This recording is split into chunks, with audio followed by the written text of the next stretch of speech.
A windbag ripped through eastern Nebraska as the Huskers opened preseason football camp, but it couldn't blow away our mailbag.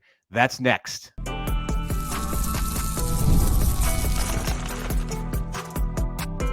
You are Locked On Nebraska, your daily Nebraska Cornhuskers podcast, part of the Locked On Podcast Network, your team every day.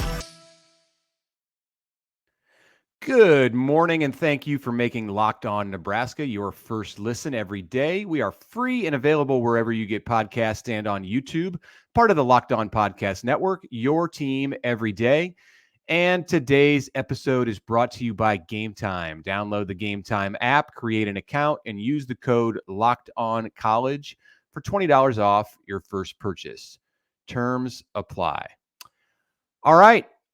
A Thursday morning pod, the morning after the big storm in Lincoln and Omaha. I hope everyone out there who is listening or watching on YouTube is safe and avoided trees falling on your home.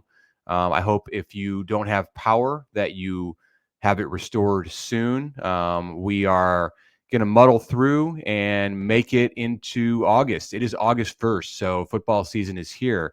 As you can see or hear, I am Mitch Sherman from The Athletic, and I am flying solo here on the Locked On Nebraska pod. First time we've attempted this, so hopefully I'm able to make it through for 30 minutes or so. Connor, we're all hoping, is experiencing something fantastic today. He and his wife were scheduled to head to the hospital on Wednesday night for the birth of their first child.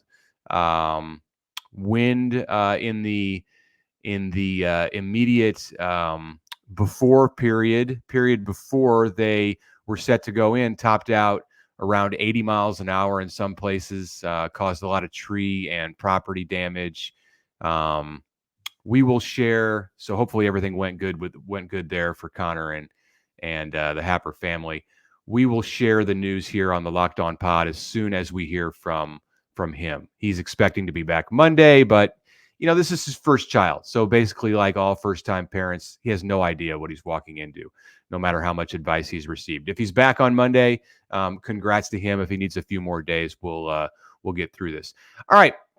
We are going to do a mailbag pod, as I mentioned. Thank you to everybody for the questions that were submitted on the YouTube channel, in the comments, on Twitter. We asked for questions, got some good ones. We're going to start out right here with Jack Grady. This is a question from Twitter. Jack writes that he believes there was a lot of patience last year with the players at Nebraska. He says this year, not so much. So the question, I suppose, is, do I agree? And I will say this, Jack, I do agree. We have already heard this week in camp from Marcus Satterfield that Nebraska will have a zero tolerance policy for turnovers in 2024. If you turn over the ball, you can expect to sit on the bench. That's what Satterfield said. So as for when you get to return to the field, if you turn over the ball, it may not be the next series. It may not be that game. It depends on how the player who replaces you is performing. These are the words of the offensive coordinator. And this is an interesting thing for him to say, or for any coach to say, because you don't want to make a promise that you can't keep. I wonder, does this apply to everyone? Does this apply to Dylan Raiola if he turns it over once or twice in week 2?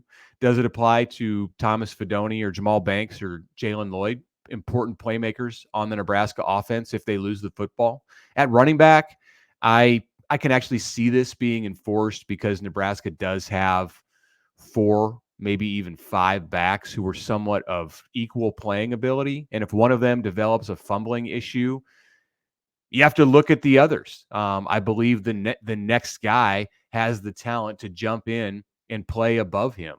But I don't know if Nebraska's deep enough everywhere on the offensive side among the top 2 to 3 playing options at skill spots to stick to that promise. But it does show you, Jack, that there's less patience for mistakes. The other thing I'll point to in that discussion are the comments that Matt Rule made this week in talking about keeping all of his players healthy, in particular in the secondary and at wide receiver.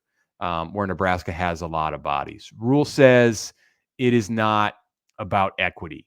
It's not even always about being fair. He cited a comment that Tommy Hill made to teammates at a senior retreat this summer, where Hill said, quote, "It's time to win. There's no sympathy." That's according to the coach. So this would point to an attitude among even the players that there is not a lot of patience this year. If things are going awry, Nebraska's not going to sit around and wait for it to get better. They're going to find somebody else who can do the right thing.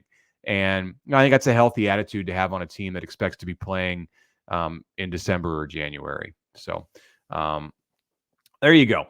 All right. From Curtis Cutler, this is question number 2, also came via Twitter. Curtis, hope you're feeling better after your time in the hospital. I'm glad that listening to the pod, as you mentioned in your question, helped you pass the time. I appreciate the kind words about what we're doing here at Locked On Nebraska. So thank you very much. Curtis's question is this: what position can least afford the injury bug to bite it other than the quarterback spot? And I am going to go with 2 positions: offensive tackle and cornerback. These are premium positions. You see this in recruiting, Curtis. You see it in the NFL draft.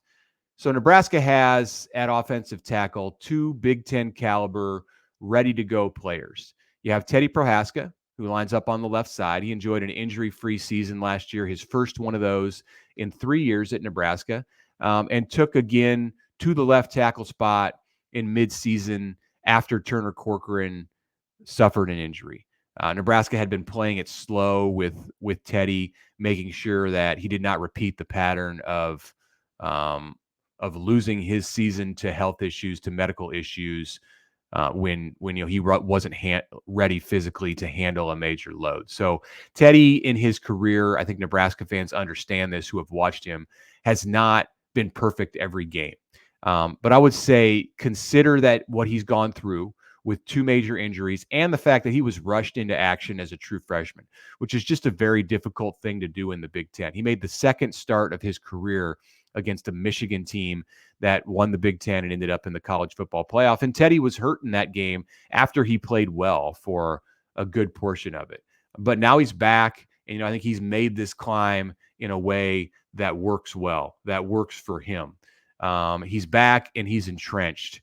On the right side, you have Bryce Benhart, who talk about entrenched, started 41 games at right tackle for Nebraska. He tied the school record, will break the school record with his first start this year, presumably against UTEP on August 31st. School record for an offensive lineman would be his 42nd start. Bryce Benhart, much improved last season, his 5th year in the program.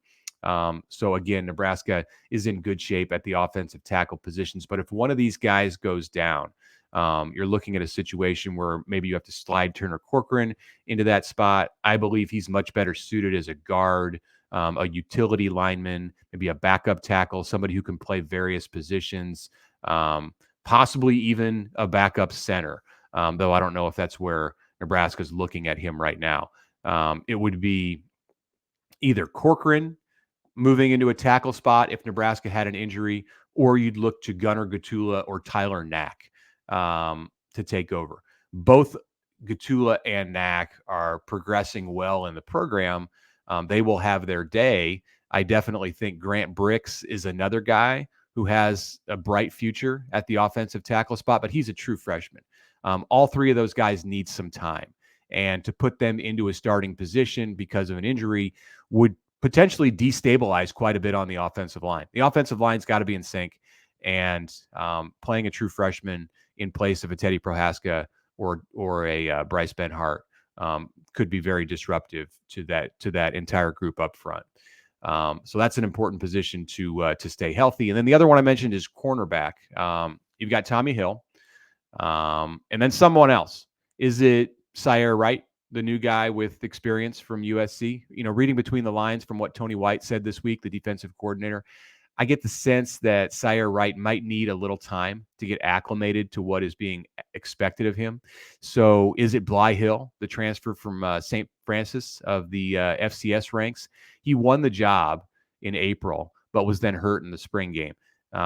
Bly Hill might be cleared this month. He's not on the 120 player roster at the start of practice. I don't see him being ready to start the opener. That's just not the Matt Rule way of bringing a player back from injury. He doesn't rush players back from injury. You know, I think Rule is of the belief that you can't prevent injuries from happening, but you can prevent re-injury, or you can go a long way toward preventing re-injury. And a big part of avoiding that is taking time to get players back, to bring them back in practice, bring them back, avoid the urge to rush them back. I think they're going to take that path with Bly Hill here this month and even into September. So could it be Jeremiah Charles, the redshirt freshman? He's got off the charts athleticism, or maybe an under the radar young player like a Dwight Boodle, who was hurt last year, or Mario Buford, who's a true freshman.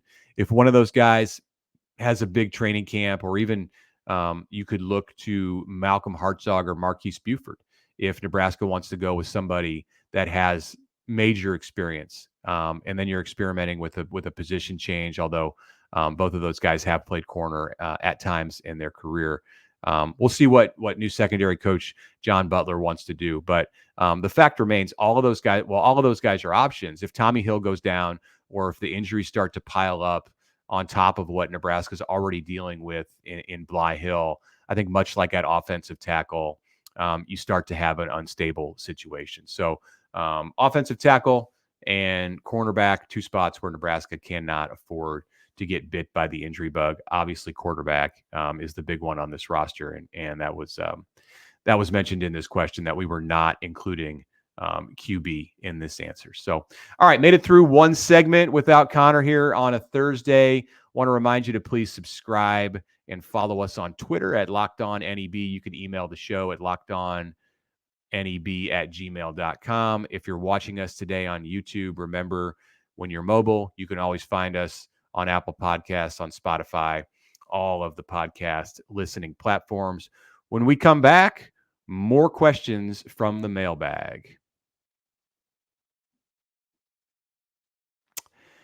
All right, Mitch Sherman here to take a minute to tell you about Game Time, a sponsor of the Locked On Nebraska podcast. So it is August 1st for everyone out there who's not checking the calendar. I often tell my kids, who are big Royals fans, just like we all are in the Sherman household, that you don't want to pay attention to what's going on in the standings, in the games back column, until we get to August. Until we get to August, that's when things take shape. And just worry about your team winning as many games as they can. Don't concern yourself whether there's a team above you, if it's the Guardians in the case of the American League Central this year that's on a tear in May or June. Just get to August 1st, continue winning your games, and then check the standings. I checked the standings this morning for the first, well, it wasn't the first time, but sticking to my my credo, the first time this year, the Royals are 6 games back. You know, they're 11 games over 500. I'm ready to go to some games. Now, I got a lot going on in Lincoln. Got to be at football camp a lot. But if there's a day that I can sneak away and get to Kansas City to see the Royals in a pennant race, man, this has happened like 5 or 6 times in my life. I'm going to get there, and that experience will be better because of Game Time. It is an authorized ticket marketplace of Major League Baseball. Game Time makes getting tickets easier and faster. Prices on the app go down the closer it gets to the first pitch. All-in pricing, no fees at checkout. You get deals for specific zones in the stadium with flexible customer service. It's all there. Take the guesswork out of buying tickets. Create an account and use the code LOCKEDONCollege for $20 off your first purchase. Terms apply. Again, create an account. Redeem the code LOCKEDONCollege for $20 off. Game Time, lowest price guaranteed.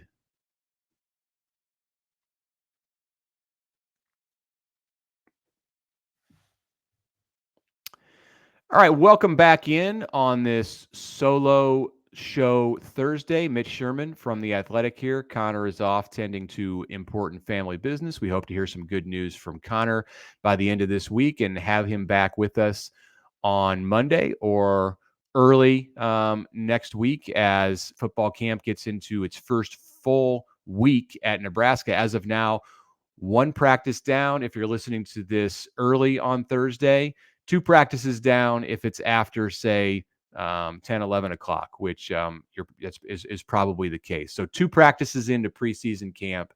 The Huskers are off and running. Opener, of course, against UTEP on August 31st. So bear with me today as we make it through the mailbag. On Friday, tomorrow, I'm going to bring up a guest into the fold that I think listeners will enjoy hearing from. Looking very much forward to that conversation to talk a bunch more about Nebraska's preseason camp. So, all right, question number 3 in our mailbag. This comes from Twitter via Ryan McGuire. He writes that it was mentioned that this team is working as hard as any team in the nation, but those teams are not doing what Nebraska is doing. Any ideas on how different what Nebraska is doing in comparison to the top tier teams? All right. Yes. I've heard this question before. I think it's a really good one to address as Nebraska opens camp. And on Saturday night, if you want to go to Memorial Stadium, you can pay $25, support the 1890 initiative, and watch Nebraska practice. Matt Rule said this week that he's eager, of course, to generate revenue for the collective with this event, but he also wants Nebraska fans to see how the Huskers practice. So what Ryan is referencing here and what Matt Rule has referenced, what others in the program have talked about when they say that Nebraska is working as hard as any team in the country, largely involves, well, it in part involves the structure of the Nebraska practices. They do not stand around. The Huskers don't. Many schools, even the top programs, work a one-station setup where you've got 22 players going at one time, or if it's two stations, it's 44 players. Maybe you've got 22 going in one station and then some indie work over here. Maybe you've got, linemen doing something or receivers, doing their thing. But there's some standing around going on. You could have 30 or 40 players who just aren't doing something at any given time in practice. Nebraska aims very much not to do that. This is the throwback to the Osborne era. And it's something that Matt Rule has talked with Tom Osborne about. They go hard in practice in addition to that. In addition to trying to have everyone taking all the reps at one time, Nebraska hits. The drills are intense. You might watch them at times and think that they're risking injury, and yes, they are. But you don't get ready for games by taking it easy during the week. And if you have depth, you can sustain injuries. So Nebraska's large roster, in theory, should allow it to be able to sustain injuries. Obviously, you don't want to see players get hurt in practice, and there are preventative measures that they take. They don't tackle backs to the ground. They're not out there teeing off on each other in practice. The quarterbacks wear green jerseys, but they do hit, and they do go very hard in practice, and it's something that this program takes a lot of pride on. Now, Nebraska can't see the practice of every other Power 5 or FBS team in the country, so it's hard to say with any real certainty if Nebraska is working harder than every Power 5 program. But they do have a sense of how other teams practice. Some of this is just a philosophical thing, like how hard do you want to go? There's a balancing act involved. You can hurt your performance as a team if you use up too much energy in practice. It's an old adage among Nebraska football players from the glory years, from the championship years, when that Nebraska players would say their Tuesday and Wednesday practices made the games seem easy, and I think that was a true statement. That's not what's going on here necessarily in the modern era. I will say that the Sunday practice after the Michigan game was at the time and continues to be in some way, even today, just a crucial moment in Matt Rule's time at Nebraska. If he goes on to, let's put it this way, if he goes on to have sustained real success with the Huskers and somebody were to write the book about how he dug Nebraska out of the biggest hole it had fallen to in more than 6 decades, the Sunday after Michigan last year will get special mention in that book, maybe an entire chapter to itself. the coaches in Lincoln, they don't claim to hold the hardest practices of any team in the country. They just say we're up there among the hardest. They aren't necessarily the gold standard, but they're chasing it. That gold standard, it's Georgia. More than any coach in the country, any college coach, this is what Kirby Smart has chosen to do with his program. His practices are absolutely no joke. They go as harder than any team in the country, and this is what Nebraska is striving to be in the Matt Rhule era. All right, thanks for the question. The next one, final question of our second segment, comes from Mark Betcher on Twitter. He asks us, how concerning is all this new Tristan Alvano injury news? So Nebraska's kicker, Tristan Alvano, is out for the early portion of fall camp, preseason camp, after having groin surgery over the summer or in the after spring practice. I'd say this: it's a concern, but realize this is not a new situation for the coaches. Tristan, he may not have been entirely healthy in the spring. And maybe it was the groin issue that contributed to some of his inconsistency that we saw out there at Memorial Stadium on April 27th. He missed 2 field goals that Nebraska expects and frankly needs him to make. If this offense is going to be a huge step up, which is the expectation at Nebraska over the group that scored 18 points per game and turned it over 31 times last year, they've got to be able to make field goals. Nebraska is not going to be perfectly efficient on offense. There are going to be times in the Big Ten, absolutely, where Nebraska gets stopped in the red zone, gets stopped just outside the red zone, and they need a kicker who is automatic from 40 yards in and can hit kicks longer than that. And Tristan Alvano can do that. We saw him hit a 50 plus yard field goal last year, the longest kick by a freshman kicker in Nebraska history. He's got a leg. The coaches this summer went out and got John Hole after knowing that Tristan was dealing with some groin issues. Hole is a Lincoln kid who redshirted at Iowa Western last year. Now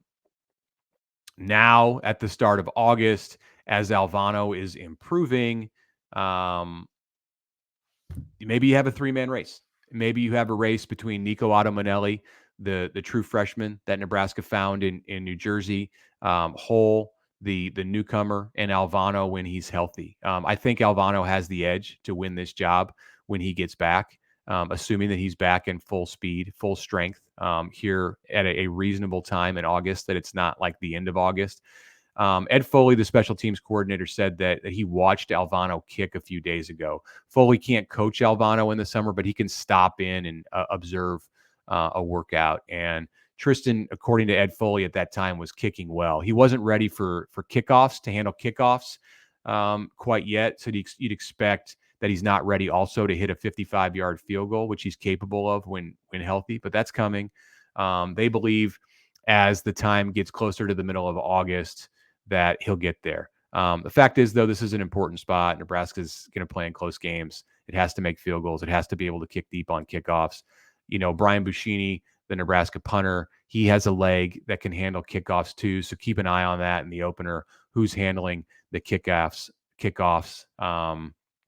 This is not a foregone conclusion that it's Alvano's job to win, but that's the hope, I think, from the Nebraska coaches, that he's back and ready to compete well in advance of the first game. So keep an eye on the kicker position. Absolutely. Thank you to Mark for that question. All right. After the break, we have one more segment, digging into the mailbag, a lightning round coming up to finish the show. That's next.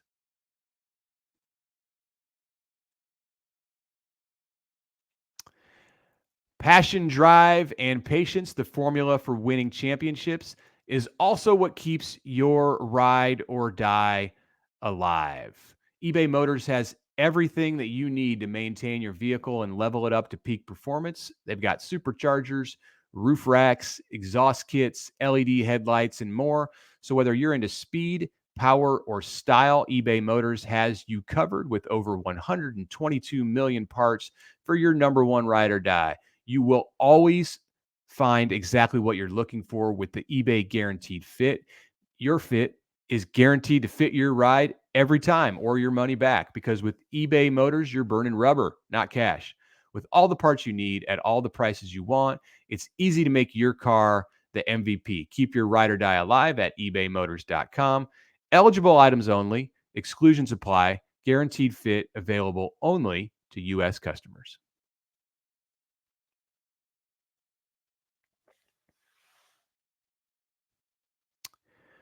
Okay, back with you on this Thursday mailbag show. Just a few minutes left in the Locked On Nebraska podcast. I am Mitch Sherman from The Athletic, going one-on-one with all of the listeners and viewers today. So thank you for putting up with me. We'll have Connor back very soon. Continuing in the mailbag, I am going to go to YouTube for some questions to finish out this show. We start with Hot Dangers.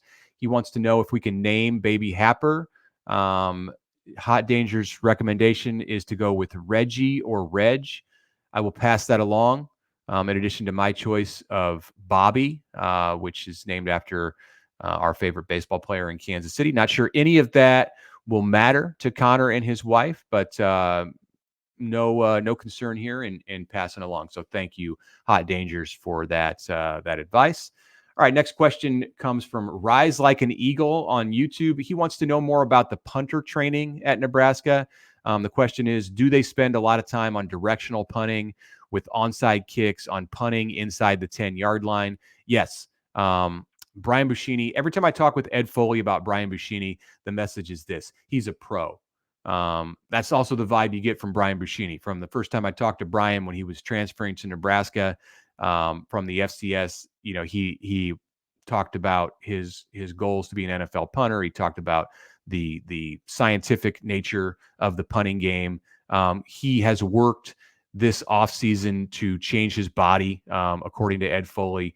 It's not that Buschini was out of shape for a punter before this season, but he's put in time in the weight room to get stronger and withstand, what is actually a physically demanding job. The punters absolutely do work on all aspects of their game. And the parts of practice that I've seen, you can find them working for extended periods on kicking into a corner of the field, on trying to bounce the ball out of bounds, on placing it inside the 10, aiming inside even the 5 without a gunner down there to stop the ball. It is an art form. They work on it on not just punting the ball high and far, but on various other parts of their punting game. I do know this about Camden Cook, the true freshman punter, son of former Nebraska punting great Sam Cook. That's his strength. Camden's going to work to build up his leg strength, build up his overall strength in his time early in his time at Nebraska. But something that he's coming to Lincoln with is the ability to place the ball down inside the 10 or inside the 5-yard lines, or pop one out of bounds. So if we get an opportunity to see Camden Cook kick this year, know that is something that he comes to Lincoln already possessing the ability to do. All right, Mike F. on YouTube is wondering if Colorado will take a cheap shot at Dylan Raiola like the Buffs did against Adrian Martinez in 2018. So, all right, so we've quickly turned this into a very dark segment. You never know. This absolutely did happen in Adrian Martinez's first game as a true freshman. He played an incredible game on that September day, a week after the thunderstorm rain out. And then a CU defender twisted his knee during a fourth quarter drive. Adrian ended up missing the next game, a loss by Nebraska against Troy. He was not healthy when the Huskers opened Big Ten play at Michigan and got blown out. I don't know if it would have made much of a difference if Adrian had been healthy as a true freshman that day, but the injury that he suffered against Colorado had a major impact on the season. You could argue it had a major impact on the Scott Frost era.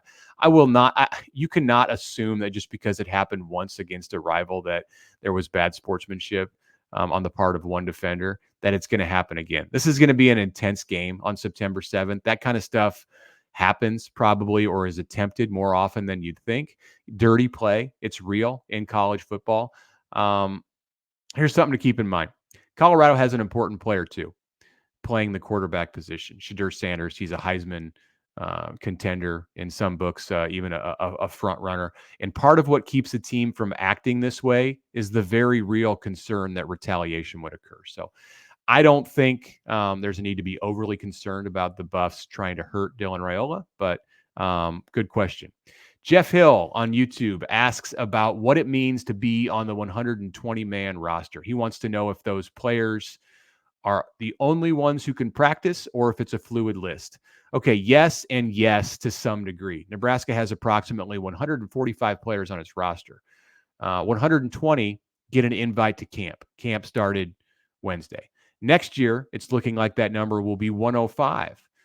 Only the 120 players in camp can practice. If you don't make that list, and it was a difficult cut to make at 120, they can't practice. Is it fluid? Well, if a player is injured in camp, he can be replaced on the 120. But you can't just sub players out for the purpose of getting reps, getting depth at a position. Let's say you're going to rotate in 5, rotate. No, you can't do that. Also, injured players, while not on the 120, they can be with the team. So in the case of Barrett Liebentritt right now, Nebraska's fullback who is hurt to open camp, he can be there. He can go through practice. He can go through everything but practice. Sorry. He can be out on the practice field riding a bike. He can be in the meetings, go through his rehab, eat at the training table, stay in the dorms, all that stuff. So hope that clears it up. All right. Final questions of this episode are from Zach and Allie on YouTube. Those are familiar names. Zach asks us, who is wide receiver 1? Great question. I think it's Jamal Banks today. He's the most reliable pass catcher on this roster. Caught more than 100 passes for 1,200 yards plus over the past 2 seasons against an ACC schedule at Wake Forest. He's got size. Banks knows how to get open. He's been a leader from the day that he showed up on campus at Nebraska. So to me, when they walk out on the field on August 31st, Jamal Banks is the your top target at wide receiver. But remember, tight ends are a young quarterback's best friend. So you may see more balls go to the likes of Thomas Fidone and Nate Borkashire than anyone else. But Zach, you asked about the wide receivers, so I'm going with Jamal Banks. This is from Allie. How many freshmen and who will play in week 1? You're talking about true freshmen. All right. Thanks for giving me one practice of preseason camp to figure this out. I will start I will start listing them as I see it today. Dylan Raiola at quarterback, Vincent Shavers at linebacker, Ja'Cory Barney at wide receiver, and Carter Nelson at wide receiver. Then you get to a set of defensive backs like Mario Buford, Amari Sanders, and Larry Tarver. So there's 5, including 1 out of a 3-man group of defensive backs. I think the first 4 that I mentioned, Raiola, Shavers, Barney, Nelson, are, if they're healthy, they're locks. They're going to play. Barney's going to be part of the return game. Nelson will have packages for him as a slot receiver. Shavers is going to play special teams and perhaps get in some on defense. And then Dylan Raiola is very possibly likely your starting quarterback. A dark horse, I will pick Caleb Benning as a special teams guy. But we'll see as camp goes along. I'm not sure if UTEP is going to be one of those opponents that Nebraska chooses to end up playing any of the planned 4-game redshirt players. So you could see some guys who are out there against Colorado in week 2 as part of a 4-game redshirt who don't get on the field against UTEP. It's awfully early in the season to start burning 1 out of 4 games for somebody that you expect to rely on in late October and November of the Big Ten season. All right, that's it for today. We made it through. Want to let you know that Locked On has launched the first ever national sports 24/7 streaming channel on YouTube, and now it's available on Amazon Fire TV in the free Fire TV channels app. Locked On Sports Today is here for you 24/7, covering the top sports stories of the day with local experts of Locked On, plus our national shows that cover every league. Find Locked On Sports Today, now available on the free Fire TV channels app. Thank you for watching today, for listening today. I will be back on Friday with a guest. Have a great Thursday.